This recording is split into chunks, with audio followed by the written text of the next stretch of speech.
beautiful and an amazing time. Right now, I want you, as you are here, I want you to drop in the chat box where you're joining me from.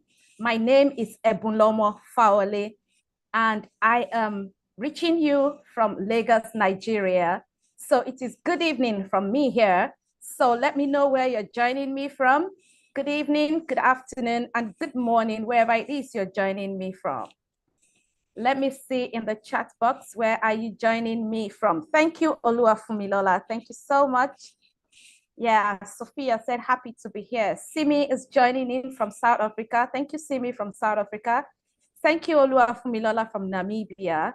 Oh, wow. We have Zambia in the house. We have Lagos.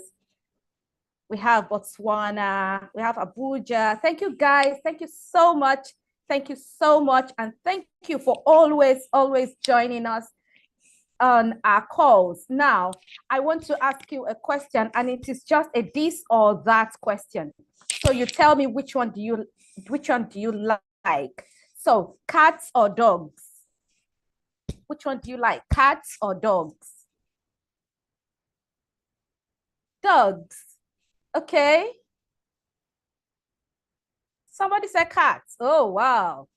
Are you sure you're an African? If you love cats, okay. I have more dogs. I have more cats.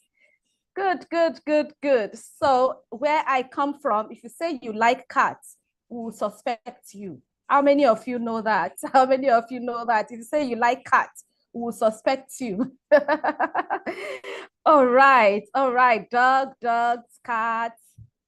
Dog, of course. For me, Shotunde, you put of course behind it. Why don't you like cats?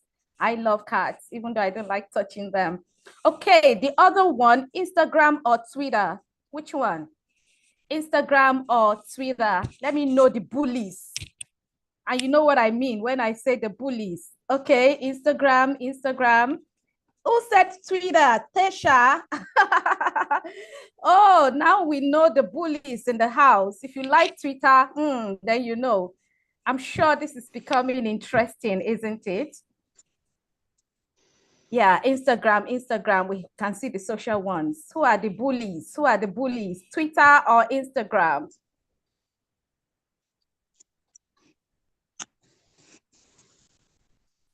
Peter said Twitter. Twitter. Twitter. Madam, you are one of the bullies that we have, right? We know that that space is for a group of people. If you don't have the liver, don't go there. So thank you very much, guys. Thank you very much. And just stay tuned as we continue on this. Okay, so I was talking about the unspoken pain, the insecurity, and the fear of rejection of our children. You see, these emotions paint a picture of pain in their minds.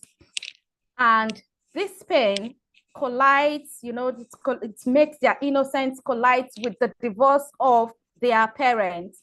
And they grow up to become wounded adults who bleed on everyone around them. I'm sure you would have seen or experienced something like that. So the essence of what we want to talk about on this webinar is how to help you. So our assignment, our mission is simple, urgent, and clear. And it is to shine a light on those hidden struggles of our children and provide the support they desperately need. This webinar is a lifeline for families navigating the turbulent waters of divorce. And once again, I want to say thank you for joining in. And I don't know if I have Joy in the house. Joy, is Joy in the house? Admin, can you please check? Okay, Joy is here. Admin, please spotlight Joy. Joy is going to be taking us through the effects of growing up in a dysfunctional home. Hello, Joy. How are you? Good to see your face. Hi, Coach Abu. Good to see you too. To see you. Thank you for joining. So I hand over the microphone to you. We're going to move fast. We don't want to waste anybody's time this evening. And we know it's weekend and people want to really rest. So I yield the mic to you, Joy, to give us and take us through the effects of growing up in a dysfunctional home. Thank you, Joy. Thank you so much, Coach Ebu. Before I start, let me just appreciate you for this program and this platform. Honestly, I say that I actually wish there was something like this when I was a child and when I was a teenager, because it would have really helped to change the trajectory of my life and some of the things I experienced. And then also, I want to appreciate my Coach Praise, who is also on this call and will be speaking to us in time. Thank you so much, sir, for all you do in the family life space. Thank you so much for this. So for me, as early as I was 8 years, I remember praying that my get a divorce, and it's a prayer that I eventually got to regret because of the stigma that was associated with being a girl coming from a broken home. But back then, that was just what I wanted. That they go their separate ways, because for me, being in the house was filled with so much chaos, emotional distress. As early as I can remember, I slept in my mom's room. In fact, I was actually surprised when some of my primary school mates, I think in my primary six, they were discussing about, I don't even know the way children just discuss funny things. And one of them just mentioned, oh, my mommy and my daddy stay in the same room. Okay, she mentioned that, oh, there's her baby's room, there's her mommy's room. Then another person asked, oh, where's your daddy's room? She said, oh, my daddy and my mom, they stay in one room. Don't your parents?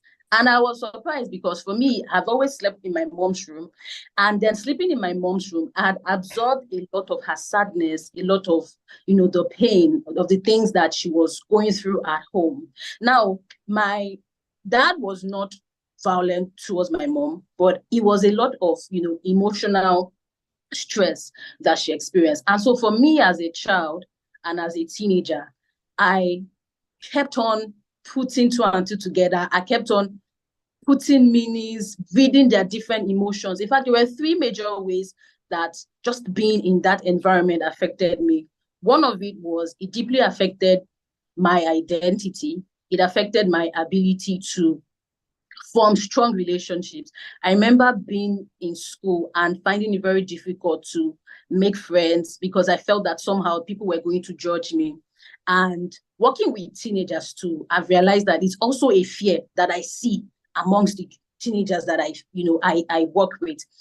And one thing I didn't like going home. Oh, I didn't like holidays. I didn't like holidays at all. In fact, in my just one, I asked my parents before they eventually split that I wanted to be in the boarding house from just one. And I went to a fast school away from home.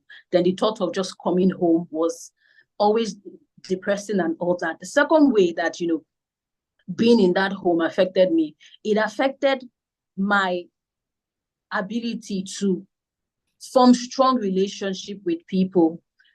As early as 13, I came to the conclusion that, oh, I didn't want to get married. And that even if I eventually get married, I don't think I will be able to submit. Because for me, I had formed an idea of what marriage was based on what I was seeing. And moving and working with young people, I realized that that's also some of the ways that these things shaped them. And so I just prayed that, okay, eventually let these things get better. But it didn't get better. And eventually when they separated, I remembered feeling this sense of deep, deep sadness that eventually moved on to becoming clinical depression in my adulthood. And well, years have passed now, and thank God for things like therapy, healing, and all that. We've healed and we've gotten past it. But if there's one thing that I really wish my parents did back then was communicated openly and honestly without painting the other person black. And I think working with young people too, I see that happen a lot where they form a perception about one of their parents based on what the other parent is saying. And so for me, my main perception about my dad was from the lens of what my mom was saying and the energy that she was giving off. In fact, for a long time, I somehow felt that I was responsible for the issues that they were having. It was not until my adulthood when my mom came to my house, when she came from my omugo, and somehow we spoke about it. And then I told her that I felt that somehow you didn't like me because I was my dad's only girl. And maybe I kind of reminded you, because she would say things like, oh, my dad would give me things, he would listen to me, my dad was spoiling me. And so somehow I was interpreting the way she would speak to me, because she would speak to me harshly sometimes. And I was interpreting that to kind of mean that, okay, maybe because he's close to me. So as a child, there's so many things that would go on in your mind from what's happening around you. And that's why if they had communicated openly, it really would have helped. And also, I wish that at that time, things like seeking professional help, getting therapy to see, okay, if this thing can actually be saved, instead of us just going our separate ways. In fact, when my dad eventually got married again and got another wife, he didn't inform us.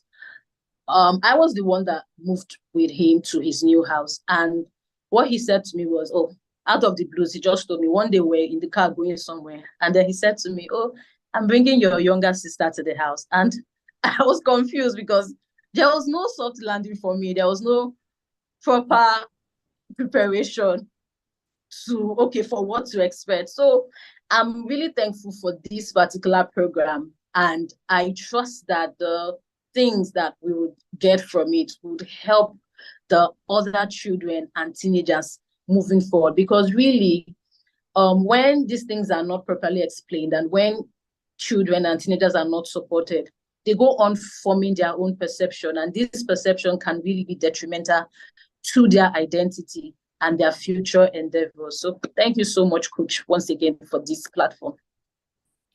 Thank you very much, Joy, for being so vulnerable to share that part of your life with us. And the last 6 weeks, we have been treating and talking about this unspoken pains, the reality of children that are raised in this kind of environment, in this kind of setting. And it's every time I host somebody and somebody had to talk about their experience, it gives me more conviction to say, guys, we need to talk about this. Number one, we need to start breaking the cycle of hate and hatred in our society. We need to learn to preserve the innocence of our children. Did you hear what she said? She said at some point, in fact, until she became older and she had given birth to her first child, when her mom came, that was when she was able to clear that assumption that she had lived all her life with, that maybe I was the reason for their fights. Can you imagine the kind of assumption she lived with? She does not want to go home. How many of you are here and you're not even sure of what your children feel about you because they're quiet? And these are the things we're going to be talking about. I said it that our mission is to shine light on the hidden struggles and provide the support. In the house, I have my Oga at the top, Mr. Praise Fowowe, and he's going to be taking us through this hot session on how to, he will give us insight into the silent struggles. Joy started it, and he is going to help us to see more of it, the unseen effects of separation on our children.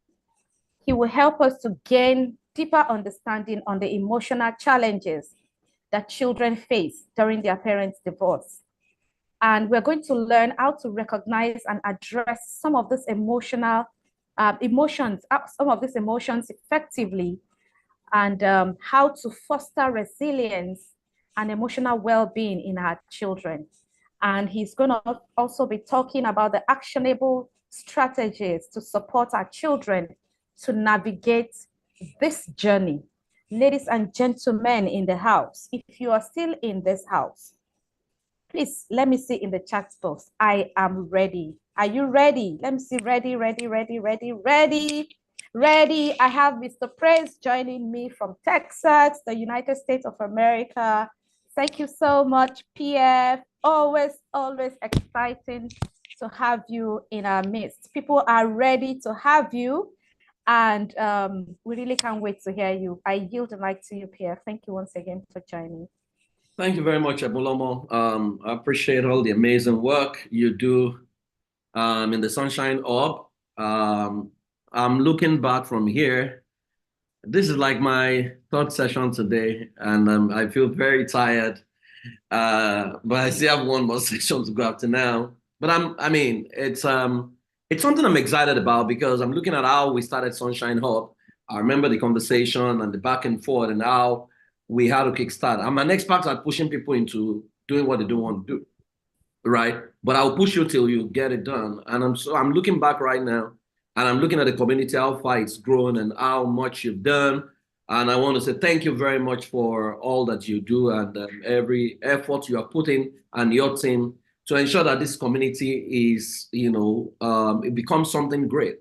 I always said to you from the beginning that this is going to be a global community because I see it in therapy and coaching regularly, and I see the pain. Sometimes I hold myself back from warehousing the pain that I, hear people share with me, because it's not easy. And then we have a society that is uncaring, that makes it feel like it's not a big deal, things are going to adjust.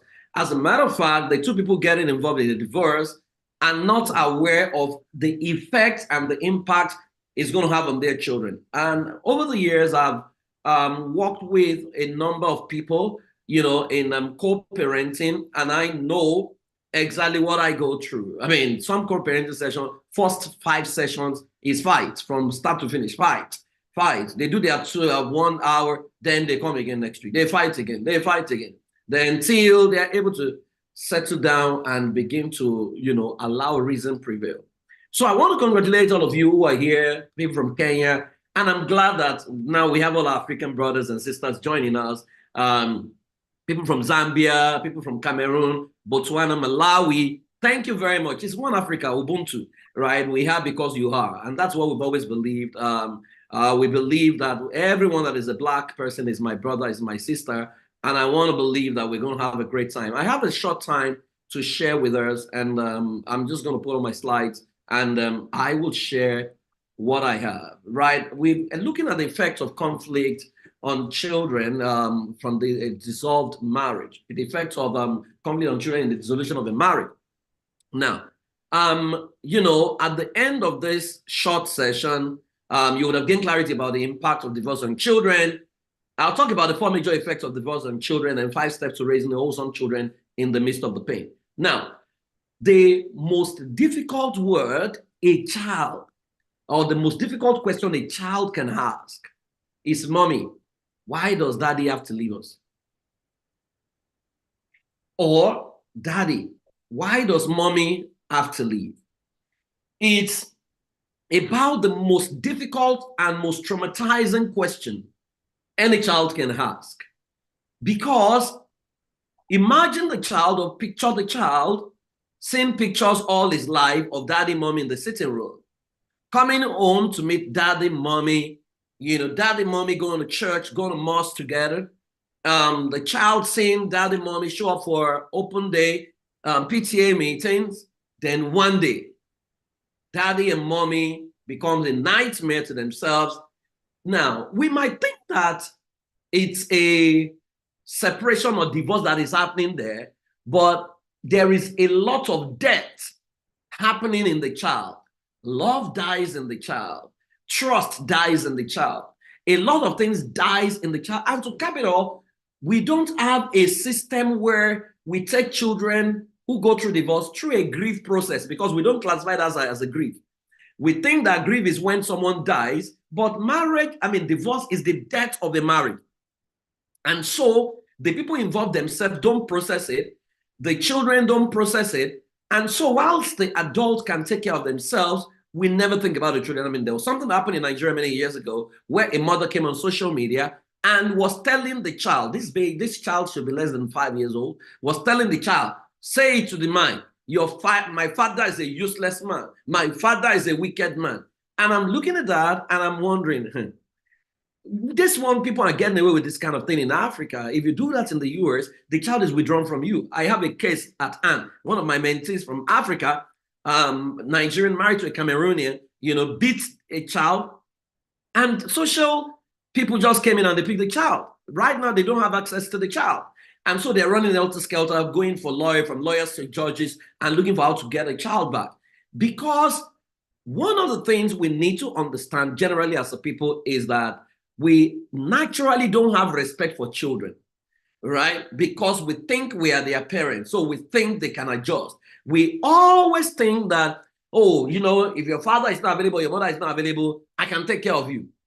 Yes, there is no proof or there's no data to say that children from, single parent family, are less than children from, double parent family. There is no data that backs that. As a matter of fact, we've seen children from single-led family, thrive and become very okay. However, there is always the emotional turmoil, which can actually be navigated. And so co-parenting becomes very critical.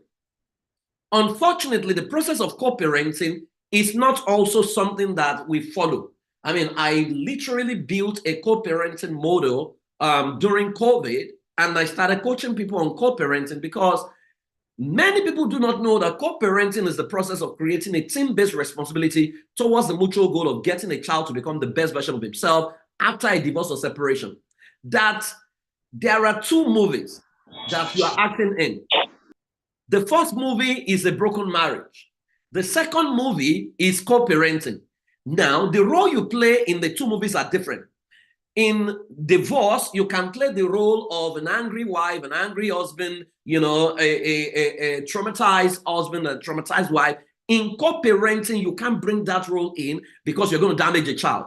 And that's why they say that when two elephants fight, the grass suffers.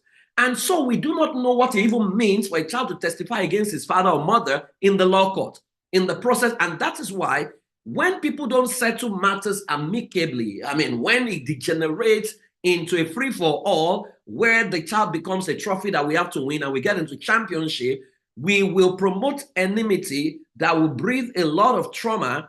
And that is why one of the things I teach everyone, and I really, really empathize with you if you've lost a marriage or if you've been through divorce. One thing I teach is that every human being, we're a meaning-making machine. And our meaning is ours, regardless of the trauma we feel. And I'm not undermining the trauma you feel. Trust me, I know what it means to go through trauma. I know what it means to go through a lot of pain as a child. I know what it means to ask a lot of questions. Even till my adulthood, before I went for therapy, I know exactly what it means to lose total confidence in myself, lose confidence in my ability. And I had so many questions that nobody was willing to answer. Because sometimes we think that people whose parents didn't go through divorce are better off. It's not always correct.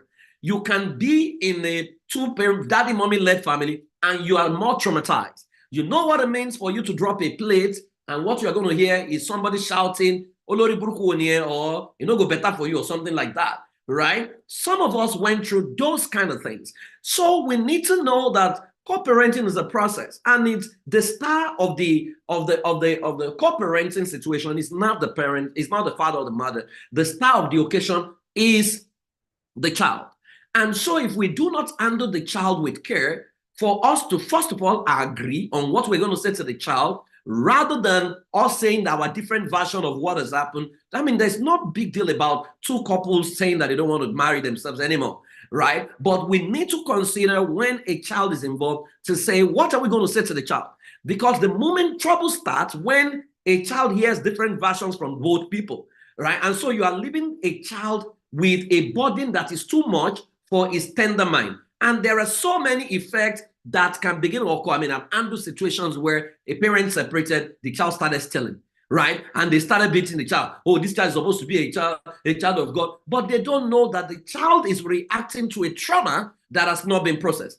So I will talk quickly about the 4 effects of divorce on the child. And the first effect is emotional distress and insecurity, right? When a parent or two people are divorced, a child may experience a range of emotions such as sadness, anger, confusion, and the fear of abandonment. But you know that the MO, right, of a child should be play, should be happy, should be excitement. A child should naturally, by every standard, be playing, be running around, be, and so when the play of a child is replaced with sadness, and that's why if you notice right now, we're having a lot more children who are coming down with depression. And you're wondering, why is a child depressed?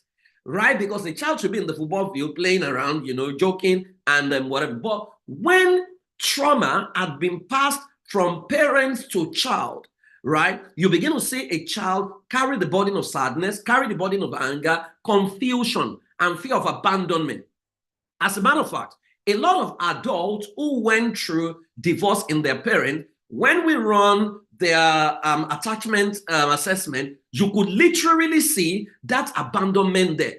And usually when they get into a new relationship, you could see their quest to hold onto the new partner, which manifests as choking the person. And so the person runs away. And it now looks like it's a cycle. It looks like they are needy, right? And so if you don't have a proper human being around them that can provide, that can provide support, that can provide strength and help them process the trauma, right? You'll just realize that they will keep passing their pain and they will be walking trauma.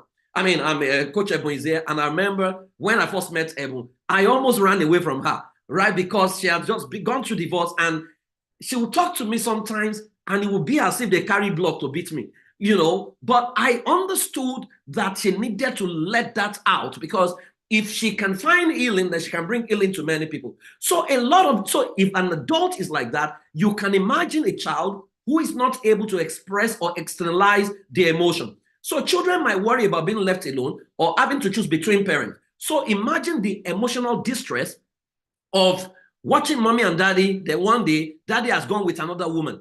Then the child has to go for a holiday in his father's house, right, with another woman in there who is not his mom, right? And the woman has her own child. So the child is feeling like a stranger in his father's house, and then the woman is wondering, no, this is my territory. So the child is in a needless war. And that is why if you check children from war-torn areas, you see elements of PTSD in them. You see them, the way they behave, the way they are never normal, simply because they were never given the leverage to play or do what normal children are. I remember Michael Jackson saying that one time he was crying, and he was saying that my childhood was stolen from me. When a child has to deal with emotional distress and insecurity, literally what we've done is we've stolen the childhood of that child.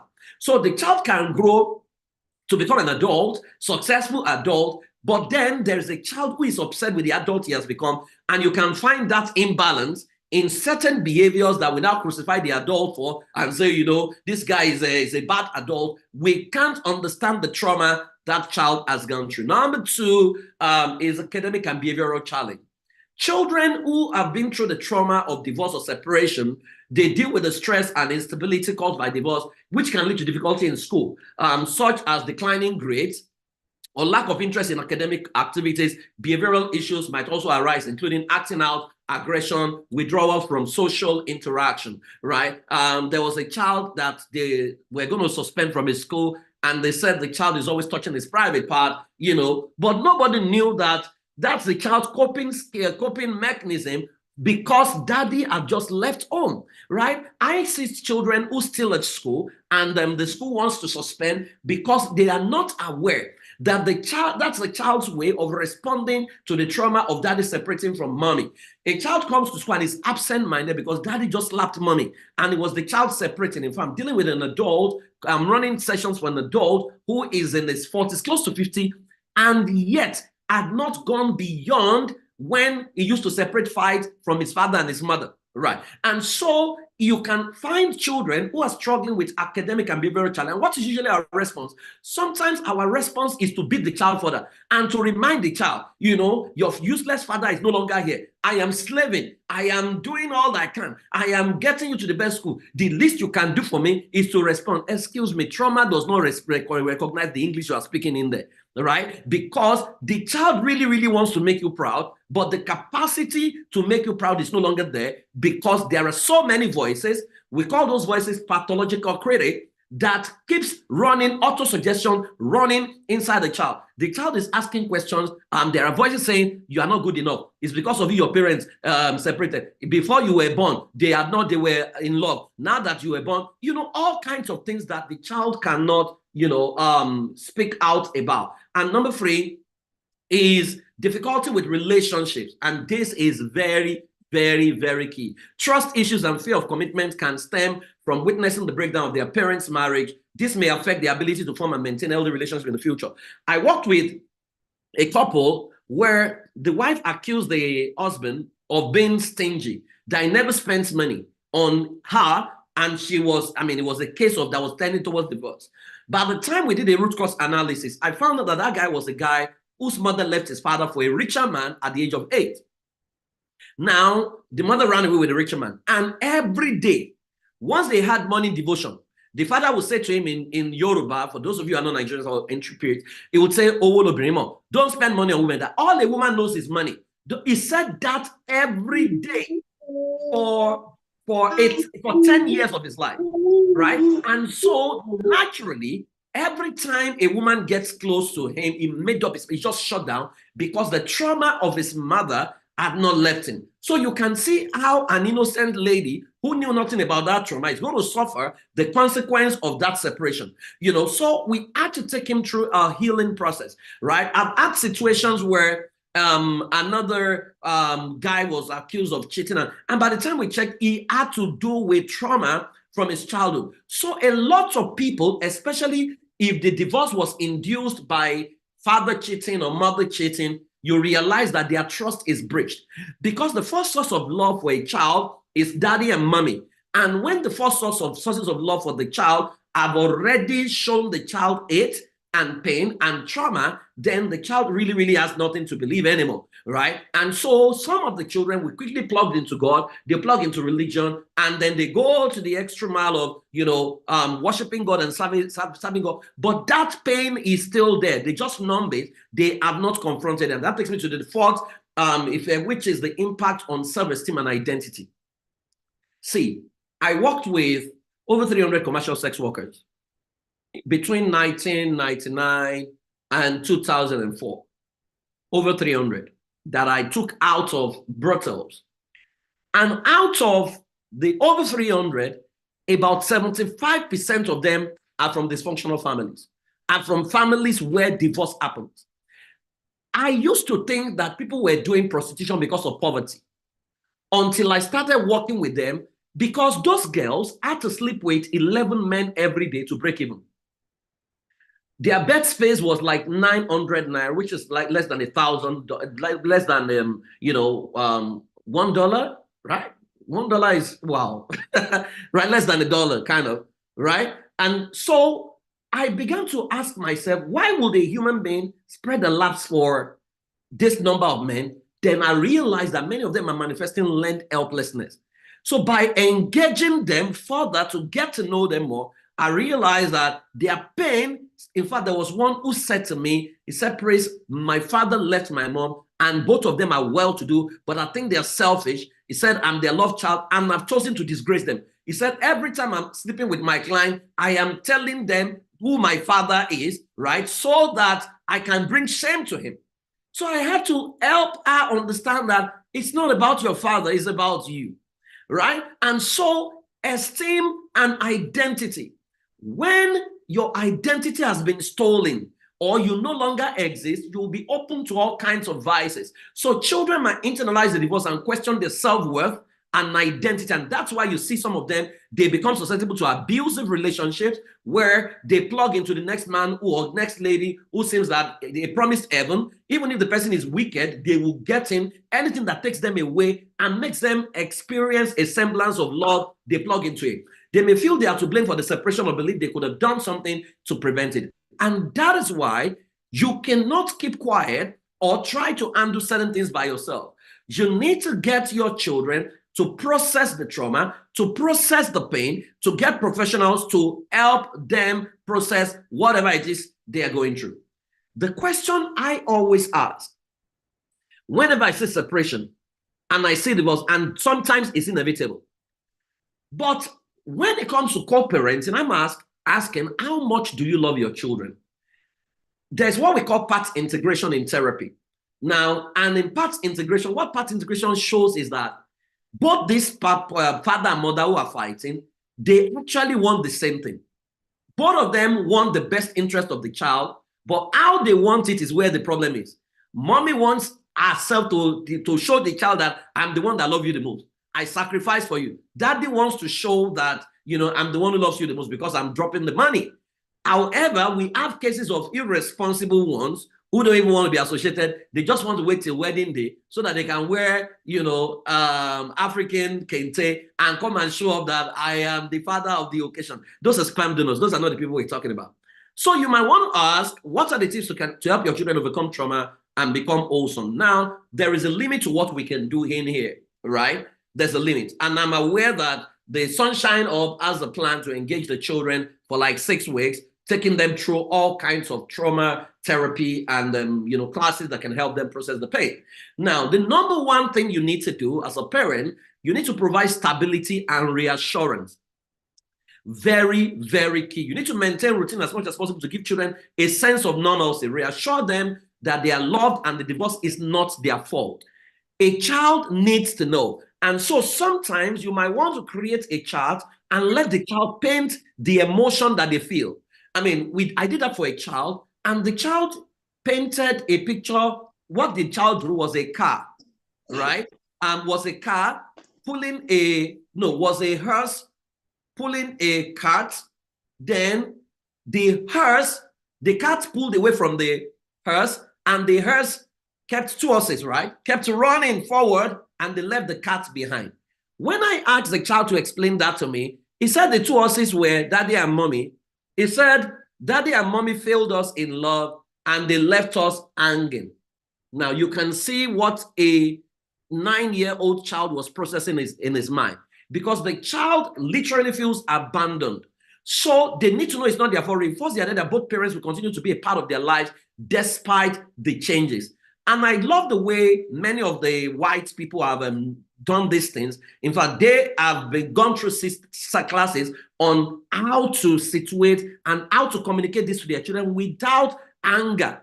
Many of us can't manage our anger. We lack what we call meta emotion, which is how you feel about certain emotion, your response to certain emotion, right? And so we communicate with anger. We don't know how to switch from wife mode or ex-wife mode into a mother mode. So we communicate from the standpoint of wife mode in a mother mode, or we communicate from the standpoint of a husband mode or ex-lover mode in a role that requires you to be a father, right? So you need to, both of you, that's why you need to decide what story are we going to say, right? Maybe we fell out of love or something like that, or we're doing it in your best interest, and you will always be important to us. We're going to show up for stuff that involved you, and we're going to prioritize you and things like that. We need to find a way to explain this thing. But basically, a child needs stability and reassurance that it's not your fault and that we're going to stand by you.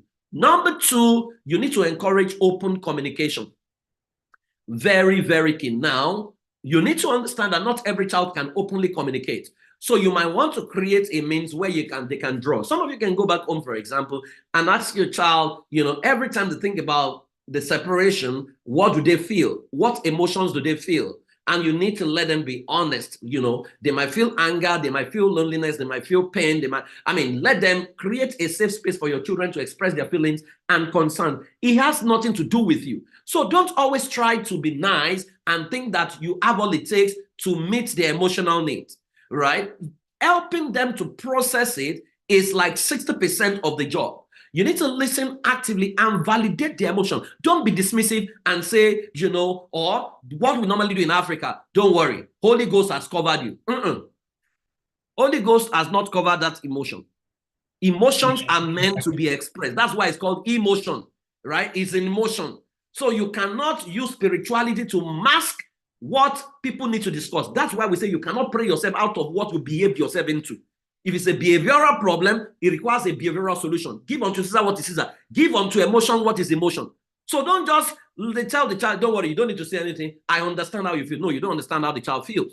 How will you feel if somebody who has not been through what you have been through is saying, even if I have been through what you have been through, I still will not understand how it affects you personally. So encourage them to share their thoughts and fears without judgment. So you can create a weekly meeting, we call it open day, where the child is free to express what they feel, how they feel it. And don't feel sad when they express how they feel, because talking about it helps you at least to know how to engage, rather than when they keep it within themselves and they share with nobody. And that takes me to number 3, effective co-parenting. You need to work with your ex-partner to ensure consistent rules, discipline, and parenting styles across both households. Effective co-parenting demonstrates to children that they can rely on both parents for support and guidance. What I do in co-parenting, for example, I create a mutual script that both parties must follow. So when the child is with mommy, they must follow the script. When it's with daddy, they must follow the script, because one of the things devastating to a child is when the parents don't have a uniform parenting template, where daddy, believes that you can do whatever you like, and mommy believes that, no, this is my way. After a while, the child would think that, there is a Democrat and there is the Republican in different families. And so the child will begin to manipulate both of you, right? And so I know it can be hard and tough. And I'm not saying it's going to be easy, especially when the circumstances surrounding the divorce is devastating. I can imagine building something with your husband, building all kinds of properties, building wealth, and then watching the man go marry someone else, and you are struggling, and they are traveling all over the world. That is enough to kill anybody. However, you need to know that you need to grieve. Don't suspend that pain. Grieve through the pain in marriage. But understand that the movie called Co-Parenting is a different movie. It's like 2 directors have invited you to come and act a movie. And then on one movie, let's say the movie is the toxic wife, or the angry wife, or the angry husband, right? And so you are supposed to be an angry person in that movie. But then there's another movie you are acting, you are a star actress or star actor, and this movie is The Man of God. You are supposed to act as a pastor in that new movie. Then, but because you had been acting as the angry spouse in that other movie, you now bring anger to the movie on The Man of God. You are going to sabotage the movie. And that is what happens when we don't learn to shift. And so you must learn how to switch. And the easiest way to switch is this. When it involves husband-wife matter, X to X, you are permitted to get angry, right? That's if you have not processed that. And I would recommend that you go through therapy, because you cannot, what we do in therapy is to change the meaning. But when a child is involved, you need to be at your best. You nurture yourself, wrap your arms around yourself and say, sweetheart, you are moving from that other movie to this new movie. And this is the requirement for this new movie. Serenity, love, comfort is what is required to co-parent. So you need to learn to make those switches intentionally. And that takes me to number 4, which is foster positive relationships. Encourage children to maintain healthy relationships with both parents as well as extended families and friends. In fact, we don't talk about blended family because that's another ballgame entirely. Because in blended family situation, you are dealing, it's like a web. I mean, it's a web.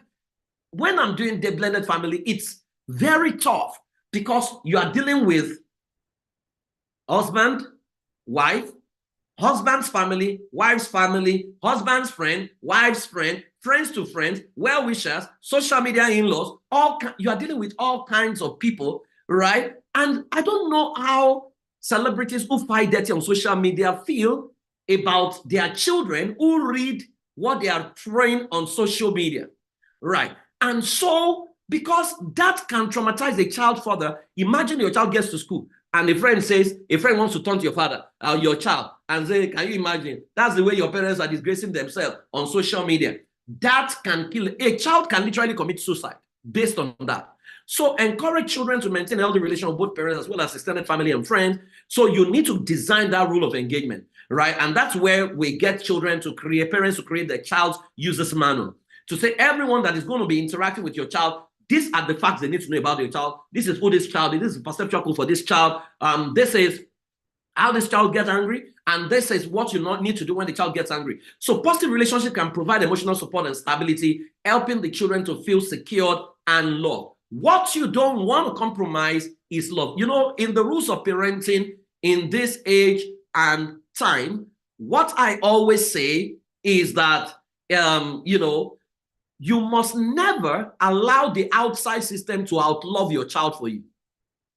So even when your child is doing stuff that you don't approve of, there is a system on handling an erring child.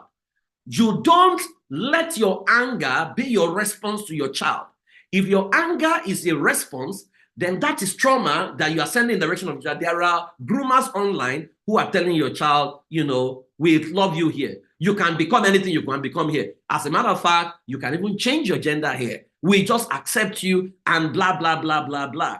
And so you need, don't worry, I'll answer some of your questions, right? And so it's important for you to foster positive relationship. Now, in situations where custody is sole custody, usually sole custody is born out of pain as well, right? And so you need to be at your best. I mean, I know a parent who literally destroyed their children because of this flexing of muscles. And I kept saying to them, all these things you are doing, you're flexing muscles, you have people in the high place, you have people in high place. It's the child that is going to affect. When the child began to steal and began to have issues, began to do porn, began to do all kinds of things, you know, it's a case cases in Canada. They had to reach me and I said, but I want both of you to say, you see, this your anger, it's yes, valid, but where is it going to end us? I mean, because at the end of the day, when you go through a war, I mean, you can see the war between Ukraine and Russia, innocent people are the ones who die. The owners of the war are still alive. Putin and the president of the Ukraine, they are still alive. But more people have died. So you want to foster a positive relationship. And the last thing I'll talk about, seek professional support. Consider enlisting the help of a child psychologist or counselor. Professional support can provide children with coping strategies to deal with the emotion and adjust to the changes in the family dynamics. I am excited that the Sunshine Hub has created a special boot camp and master classes for children with this peculiarity. I mean, it's a 6-week program that you can sign your child up. And one of the things they have done very well is that they have made it so affordable, right? So if you have children, you want to sign up your children for those kind of things. But you see, professional support is very key.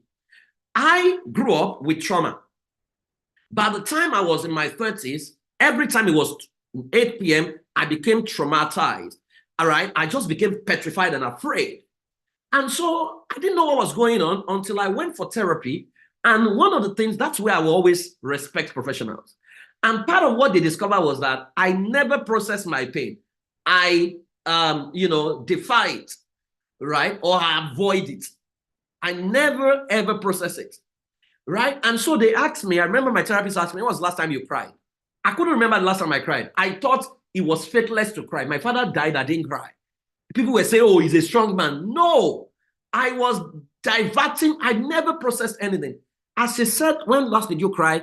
I just realized that the tears just started flowing.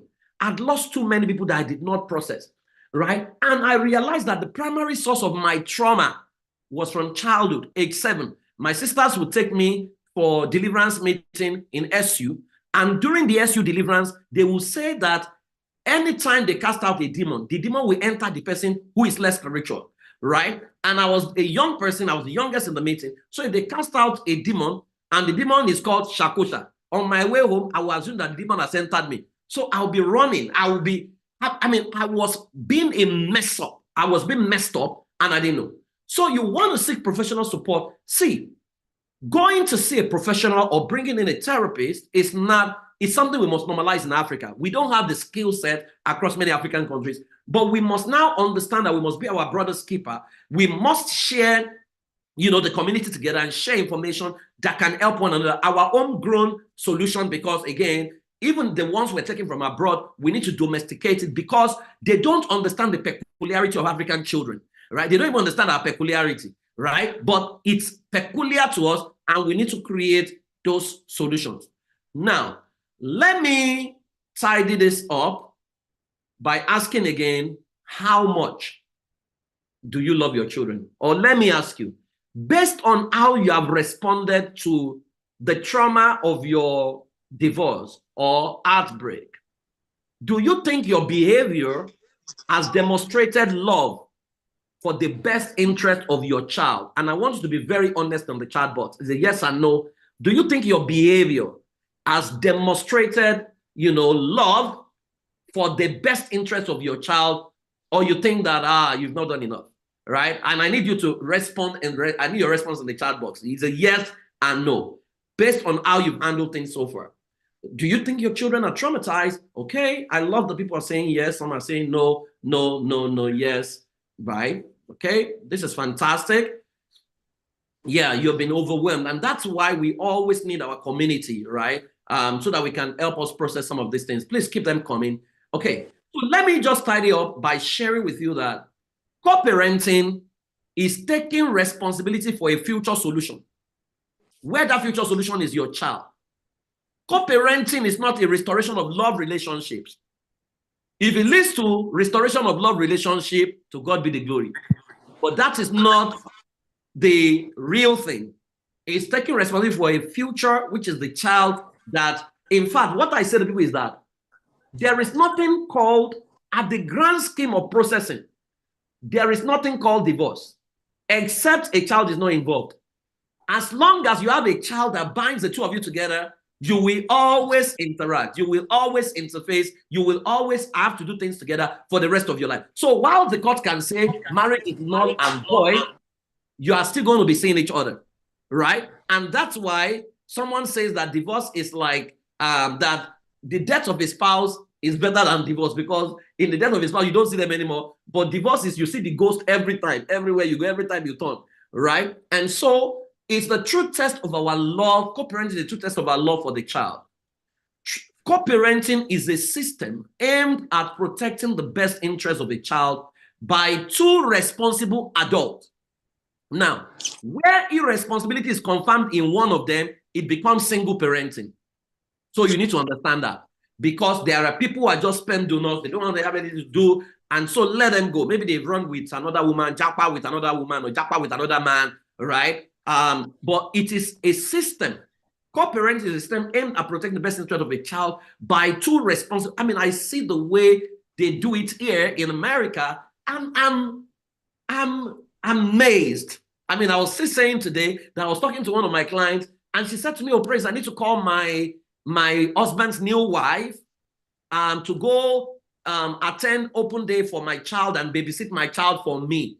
My African mind in the early days was like, hey, you want them to kill your child? You want to? And then she said, by the way, she used to be my best friend, but she snatched my husband. But I realized that they were in love, so I just left them to be enjoying their life. They seem to be doing okay, and I'm doing okay. Wow. I had to ask her, did you go to therapy? He said, yes, I went to therapy. But the way they created a narrative and how they handle those things, it just dawned on me that we have a lot of growing up to do, because some people are going to be enemies for the rest of their life. Co-parenting is not a ploy to get back at each other. So don't always think you have to get back. People can hurt you, process it, grieve. But you now need to create a higher reason to survive, a higher reason to live. An irresponsible person that led to a divorce is not going to become a responsible person overnight. And truth is, actually, you can have an irresponsible husband who is a responsible father, but you can have an irresponsible wife who is also still an irresponsible mother. Right? And so don't always think that because someone failed at marriage, they can be better parents. There are two different roles with two different skill sets. So co-parenting is not a competition between two homes. It's a collaboration of parents doing what is best for their kids. Always put that at the back of your mind. So I would say finally that the pain of divorce is the emotion state that follows the journey from a romantic movie into a horror movie, thereby leaving a memory of pain that permanently positions the culprit as a monster and numbs every good moment as if it never existed. That's the way I define the pain of divorce.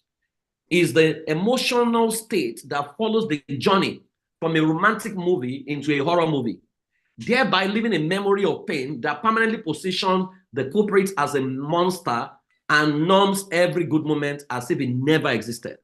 if we have to be real with ourselves, the bad that led to the divorce was not all there was about the marriage. There were good moments. But what divorce does is it numbs the good moments and pretends as if from the start of the marriage to the end of the marriage, it's always been toxic. It was never. So what we do is we waste a good moment, which can actually serve us, right? And then we exaggerate the bad moment and make it as if that's the only thing that exists. And we say, my spouse is a devil. No one is an absolute devil. Everyone is a walking trauma. It was just that pain, people in pain, inflicted pain on you. If we don't, however, navigate it well, innocent lives are destroyed. And that is why we must take care of our children. And I'm going to say to all of you on this platform, I think you should take advantage of what the Sunshine Hub is planning for the children who are from this kind of home. I think it's a 6-week program. That's a program that is like 120,000. I think they're making it like 30,000 or something. I think you should sign up your child, because children of Africa needs to begin to process this kind of thing. And, so that we can prevent a recurrence, because data shows that children from dysfunctional home eventually create a dysfunctional home. And usually if you find out why they create a dysfunctional home, is their quest not to create it that makes them create it, because they have not processed the trauma. And so we want our children to be wholesome and work in their capacity as wholesome children. Marriage may fail, but parenting must never fail. I empathize with all of you, and I wish all of you well. And my prayer is that you will find healing on this journey and become wholesome again, where every pain, every bitterness you feel turns to joy. And that joy is what flows in the direction of your children, so that every day of their life, they experience love, they experience every positive emotion that can make them wholesome in their life. Thank you very much, Coach Ebel, for having me. I hope this has helped. Wow, thank you, PF. This has not only helped, this has answered a lot of questions and cushioned a lot of effects. It's a cushion effect to some of the questions that we've been asked in the last 6 weeks. Thank you so much. Yeah, guys, can you appreciate praise Fowowe for me? Thank you so much, PF. And PF, I also want to say openly here that I truly appreciate the push.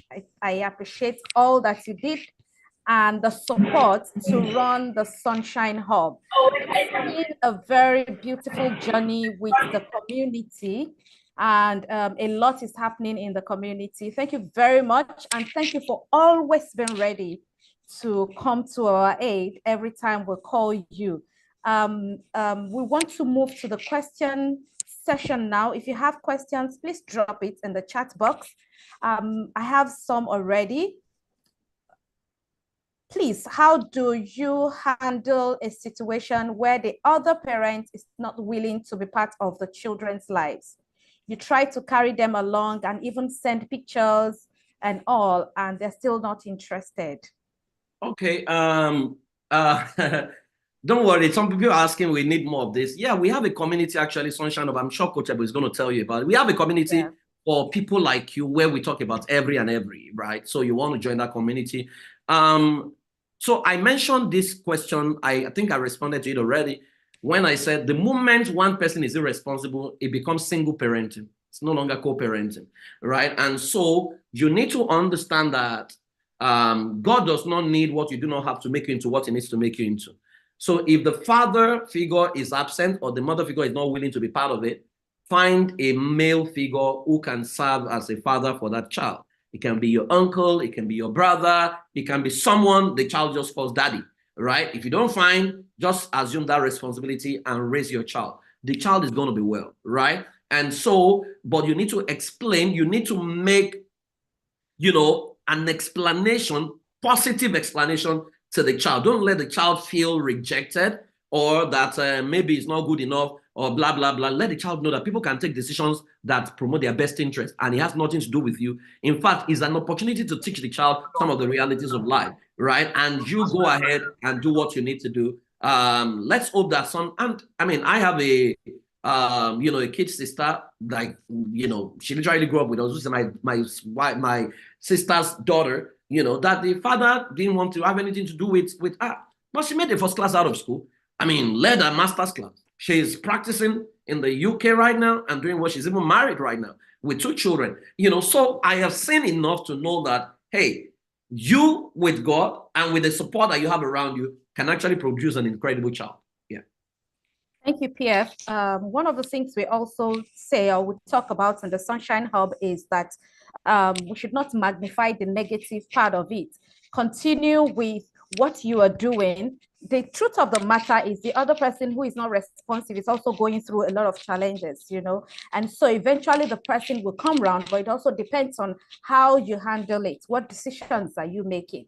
What are the things you are doing around that?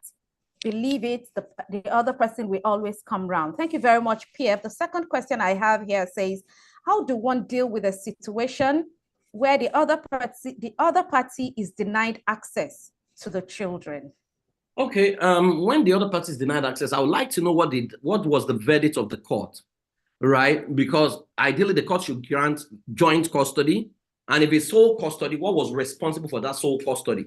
Now, if what was responsible was your fault, then you have to find a way to mediate and negotiate, right? Any form of access that you can get is good enough, right? And so it's stooping to conquer. That's what I always say to people, right? That I would rather be a fool to get what I want than prove that I'm a wise man and not get what I need, right? And so I think if you can reach Coach Ebon, we can process what you're dealing with, or if you're a member of the Sunshine Hub, and we have professionals in there, lawyers, who can advise on the right way to go about this, right? And so it's important because I don't understand why they will withdraw the child. What was the excuse? What was the grouse? I mean, a good lawyer should be able to find that out, except where there are proven cases of abuse, neglect, or whatever that doesn't support the best interest of the child, right? And so you want to figure that out. If we have that information, we might be able to support you in getting custody to your child. Yes, usually the other partner who is denying access always have a reason for doing it. So if you reach out, we can help you. Yes, we have lawyers who work with us in Sunshine Hub. When we have cases, we go to the court of people come to say, okay, I'm going to court tomorrow, this, and this, what do you think? So these are the things we discuss in the Sunshine Hub community.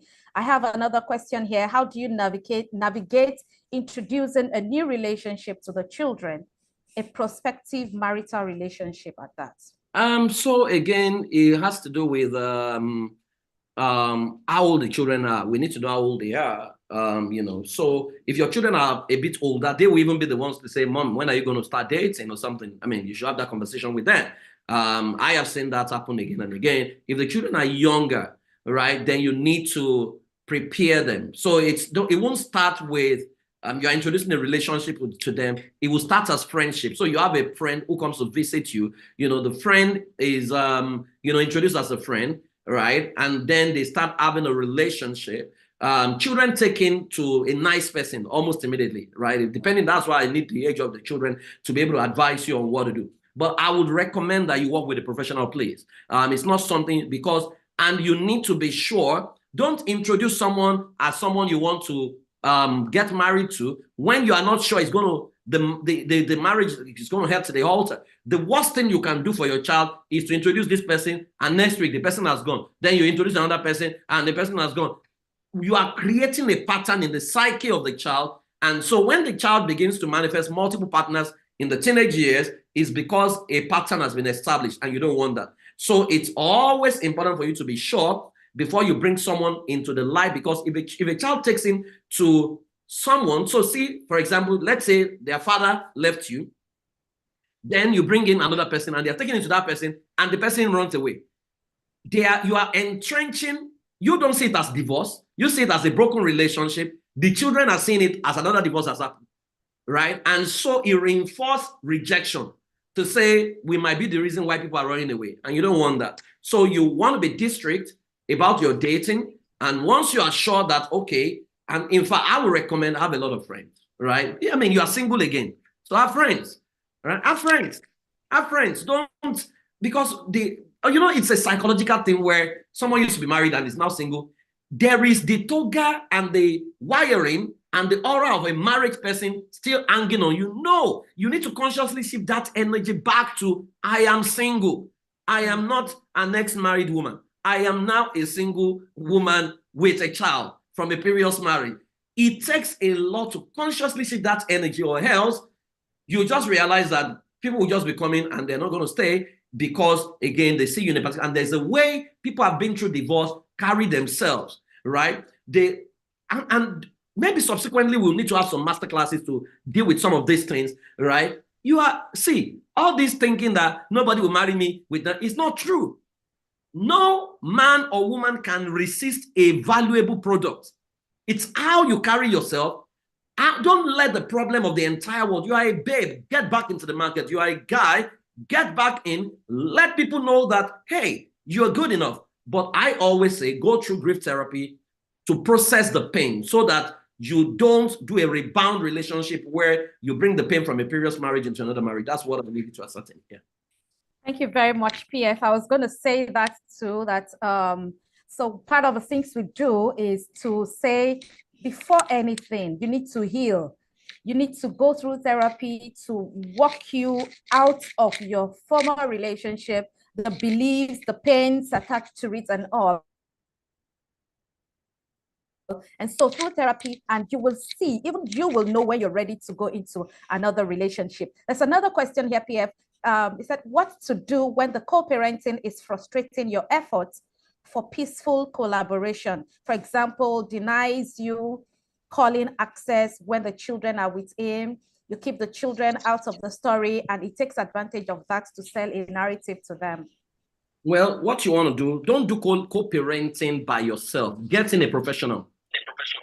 What I do in co-parenting, for example, coaching, is I will create a script that both parties must follow.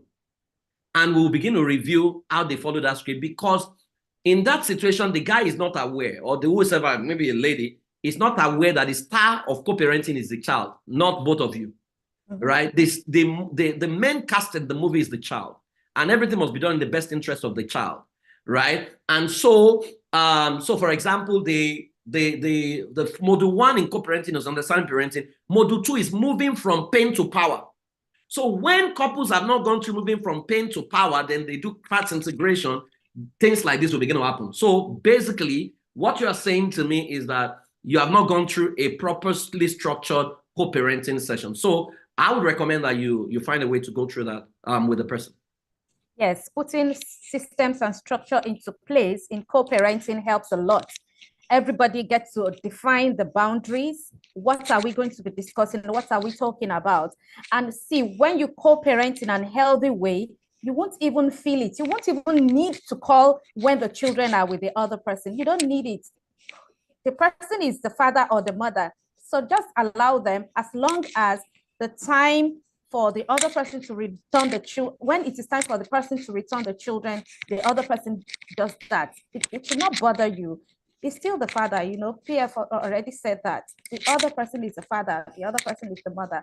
And I'm sure you guys know that we're treating this topic, reminding ourselves and understanding that we are dealing with men and the women. Usually we want to attack the men, but we don't do that. You know, we know that the two of them are humans, and you are the owner of the children. You are the parents, and so we treat everybody equally. Okay, we have so many questions. How do you handle yourself when it becomes overwhelming, especially if you don't have a lot of support from others? Okay, let me tell you, first thing is mentally. And please, let me say this. I think if you have a child who is from a divorced family, I will tell you right away, sign up for the Sunshine Up class, master class. It's a 6-week program. I think it's 30,000. I think that's a steal. Trust me, I would never charge that for. I do training and sessions for children from that family, and I know what I charge in America, right? So please, there are coaches who are going to be working, therapists working with your children. I need you to sign up. Now, overwhelm is a process. When you say I'm overwhelmed, what has happened to you that you don't know is that your spirit has gone under a problem. right? Your spirit should never go under any problem. Okay, people are asking how can they sign up for Sunshine Up? So, I don't know, you have a link for Sunshine. Yeah, we'll talk about they that. can put it there. For those who want to sign up for the classes, you can use it's called Harmony Heaven, right? So what you need to do, first of all, is self-care. Oftentimes, what we do is we live our life for our children. You need to have blood to be able to donate blood. So I would want to know, yes, I know you are working hard to make ends meet, but what is your self-care routine, right? How do you self-care? Do you have a mirror session where you look at yourself and you talk yourself, or do you take yourself out, or do you have, you said your support, I'm interested in your support system. Do you have friends? Because there is a lot that support system can do for you, right? Are you in a focused group, a community where you can actually get a lot of support? Because when you have the peculiarity of what you're dealing with, what you do is you create a strategy that supports your wellness, and strategies are available that can support your wellness, because you must not be overwhelmed at the point where you're at a breaking point, because what that begins to happen is you begin to snap at the children. So the same trauma you want to protect them from is what you are now sending to them, and that's not what you want. So what I'm going to have you do, very simple process.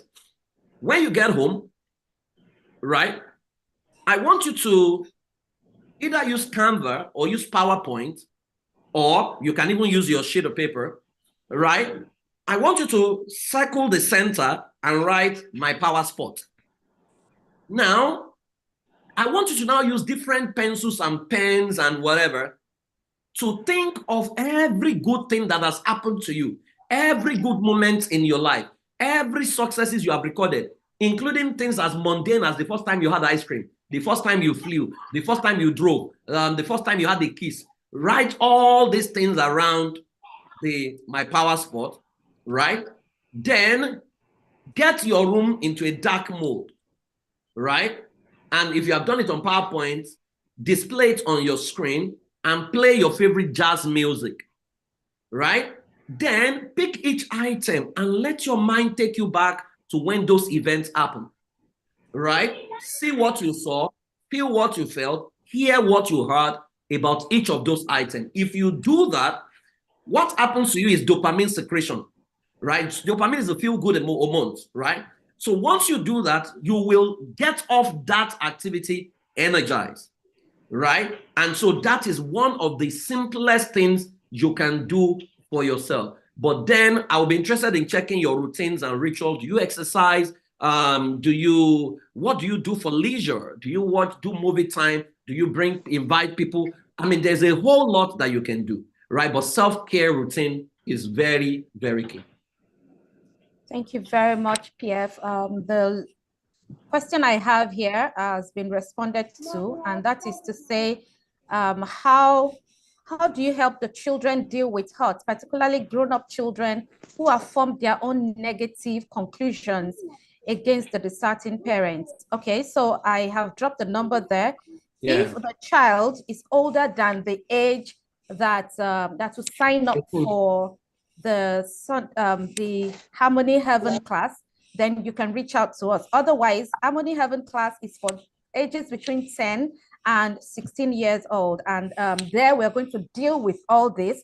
We're going to have therapy sessions for these children that will be signed up, and we're going to interact with the children. We're going to interact with you and your children at the same time. Thank you very much. What are the questions? I must say that what that person needs is a family therapy. The person that asks that question. So because the children are already married. Oh, no. So, I mean, I did family therapy for a family on that. In fact, there's another family I'm on right now. You know, we need to process everything. What do they feel? There are assessments you need to run.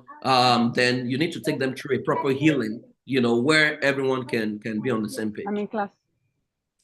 So please contact the number. I've dropped the number for you under your question, and the admin will reach out to you when you call, and will give you the process to go. So for the people asking to join the Sunshine Hub community, the admin has dropped the link If you are not in the WhatsApp group already, please click this link. It will take you to a particular WhatsApp group, and on that WhatsApp group, we're going to give you all other details to the Sunshine Hub community. How can one actually communicate that you are now a single person after divorce, especially when there is no marriage in the precious marriage? No, I don't understand. I don't, especially when there is no marriage. Let me say this. If you are now single and you are divorced, first remove your ring. Stop wearing any ring. You are now a single person, right? And the next thing you need to do is the circle of friendship you start to keep. You need to conscious. I mean, I have a 10-week attract your new spouse program. You now need to intentionally, right, let people know you are back in the market. That's if you have gone through healing and you now want to mingle again. So you are back to now ensuring that you have people who share your values, who are still single, right? Maybe they are divorcees or whatever. You need to be in their community, whichever way, right? Because what many of us do is we retain our old friends. They're talking marriage. They're talking what their spouse is doing. You are joining them to talk, whatever. The energy you are emitting is that you are still married. Nobody's going to see you, right? You need to accept the reality that marriage is dead. You are now back to the market and you are ready to, and you have to be at your best. That is why closure and healing becomes very, very key so that you can close that chapter, and the energy you emit in the future is the energy of, I want to attract the best guy or the best babe out there. Yeah. And we've helped a lot of people achieve that. Thank you very much, PF. I remember wearing my ring for years, and the day I was going to remove it, I felt so terrible, like I have been attached to it unconsciously. And that thing is actually a symbol. So if you want to do that, it will be nice to remove your ring and check the cycle of friends you relate with. It's been an interesting, insightful, and educative session. Thank you very much. Please, admin, can you check the link? Somebody is complaining that it says failed to get into the group. The link is not working. So is there a number they can call or a number they can send a WhatsApp message to? You can put that number there. But before I go, let me wish you all the best. I think, Ebon, we should do something like this more because, I mean, it's so good to see this beautiful community thrive, and let's see how we can provide support in other areas. There are so many things to teach, so many things we can, what do you do when your partner refused to go for a divorce after 7 years of separation? Have them divorce now. They don't have to be the one to initiate it. You can initiate it. You can initiate it. You can initiate it. I mean, 7 years. Don't let anybody waste your time. That person is wasting your time. So please, send a message to that number. Ebu, can you use +234? Because there are people who are not Nigerian, so that they can send the message, because that's not going to work. But please, if you have children between ages 10 to 16, I would appeal to you, sign them up for the Harmony Heaven class. It's 6 weeks. You have coaches who are going to be working with them, and they bring them to a state of wholeness. And they're going to be feeding you back on what they find and give you advice on what you need to do. It's the cheapest class you can ever get your children into. And if you have siblings, maybe more than one child, I think they even have a further discount. Yeah, there's a discount for you. Do we train people who want to volunteer? Yes, we do that. Please join Sunshine Hub. They will give you all kinds of information in there. Thank you, everyone, for joining, especially all my people from Zambia, Ghana, Nigeria. I miss all of you. Don't worry. Let's support ourselves and we'll get it right. I'm sure that someday we'll come to your country and we'll do live events in there.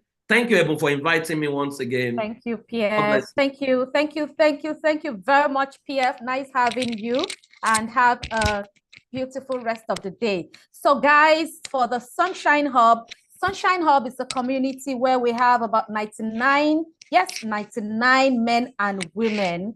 And in Sunshine Hub, we talk about everything divorce, how to move on, how to handle our children, and even if you want to go into another relationship, we treat all these topics in the Sunshine Hub community. So you can sign up, or you click, or you call any of the numbers, send a WhatsApp message to any of the numbers, and we're going to reach out to you if the link is not working. And for the Harmony Heaven, Guys, the truth of the matter is our children face a lot of challenges when our homes when we go in separate ways in our relationship, and we need to pay attention to all this.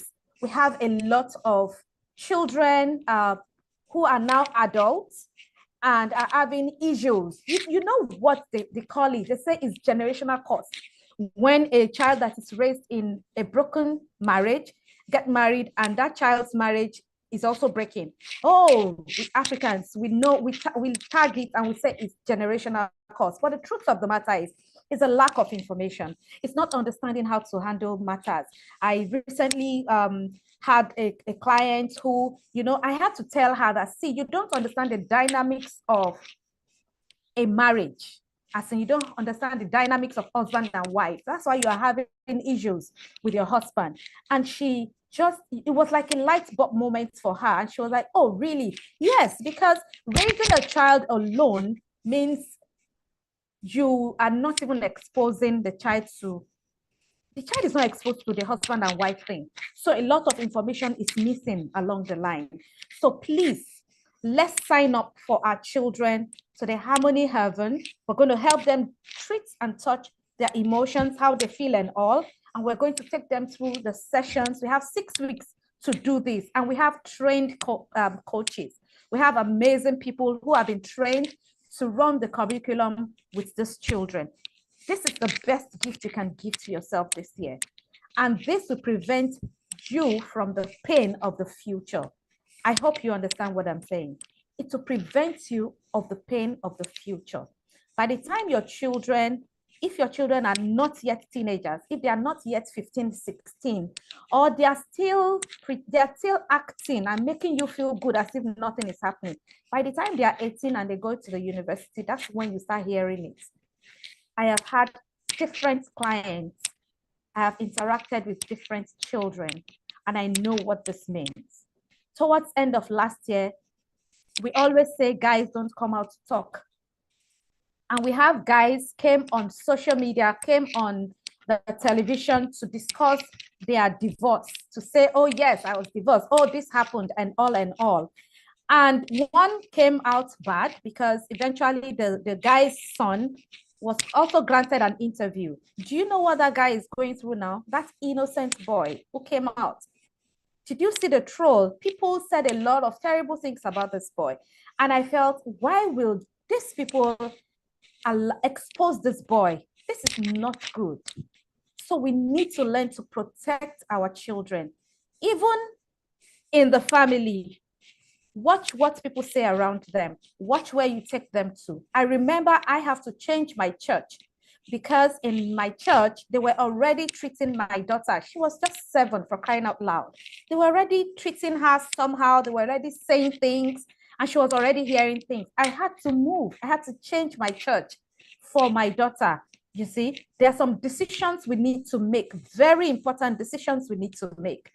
We need to also be ready to die to self for our children. So all these are, why will I allow somebody that is not giving upkeep have access to my children? You don't need it. Your children's emotion should be the most important to you. And it is very important. Do you see how they treat them in school?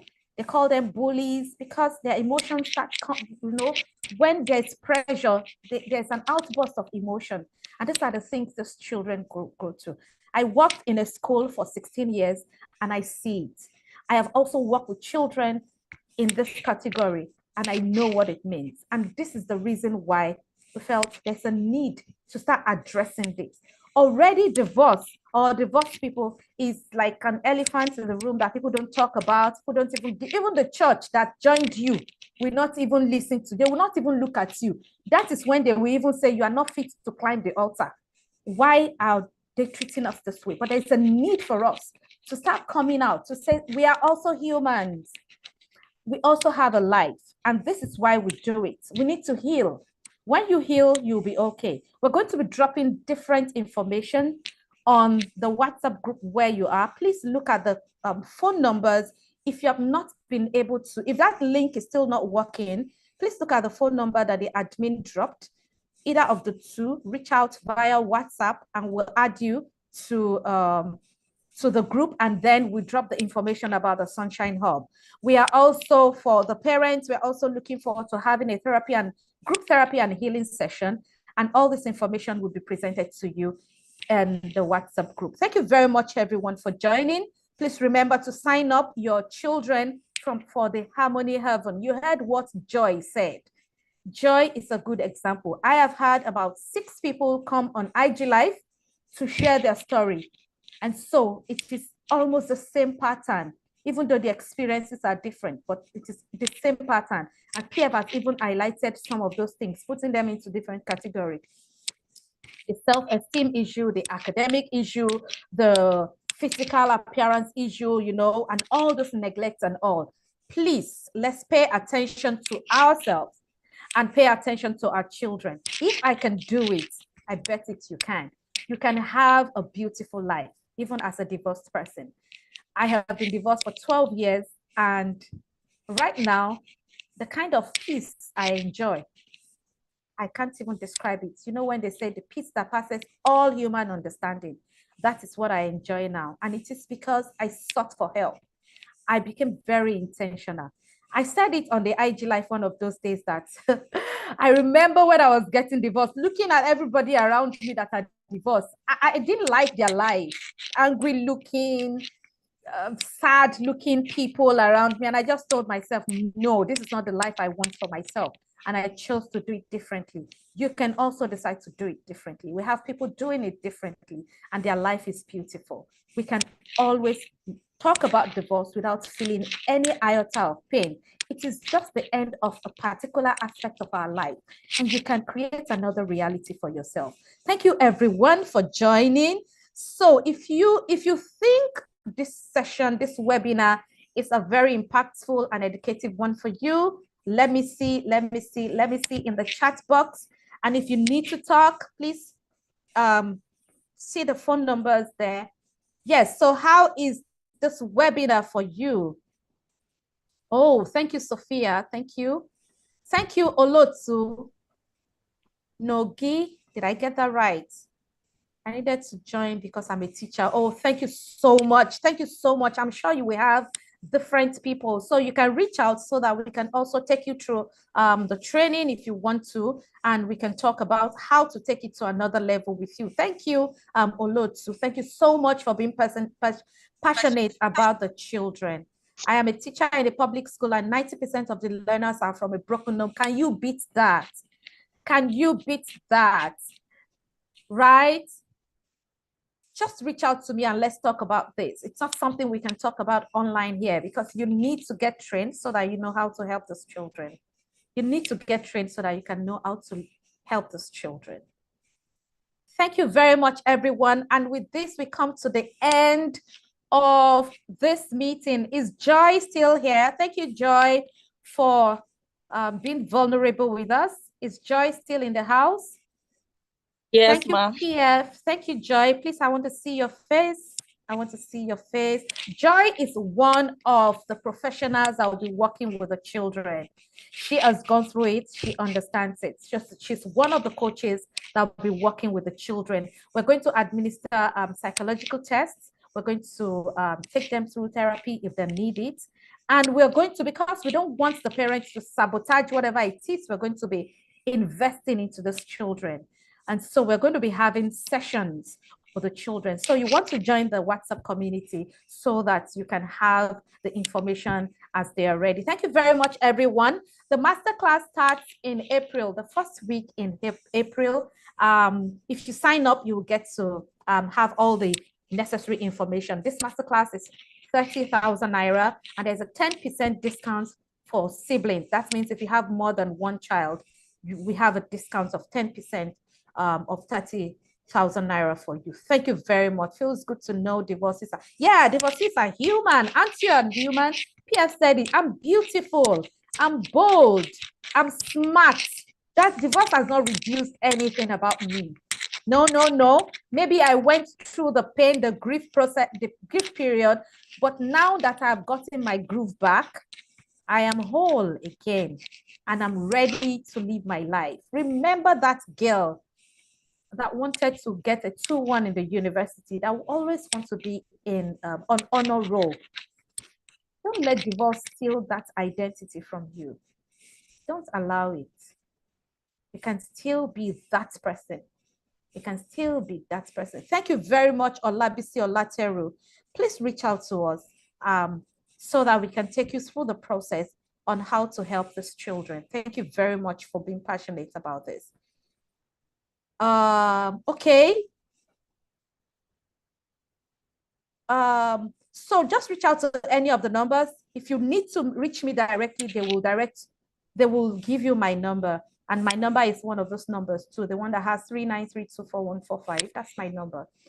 So you can reach me directly too. Thank you very much, everyone. With this, we come to the end of this program, and I'm very happy that it was an impactful one. Watch out, we're going to have more of this. And by the time you join the Sunshine Hub, you're going to be enjoying and experiencing the life that we enjoy. We do hangouts, we go on dates, we enjoy ourselves in Sunshine Hub. And that is where we get our support from, because people don't understand it. But if you're in the same room, you have a group, so it's like a group counseling, group coaching group, where you know that you're not the only one going through your pain. You have other people going through it. That gives you a level of peace of mind. Thank you very much, everyone. Admin, can we have music?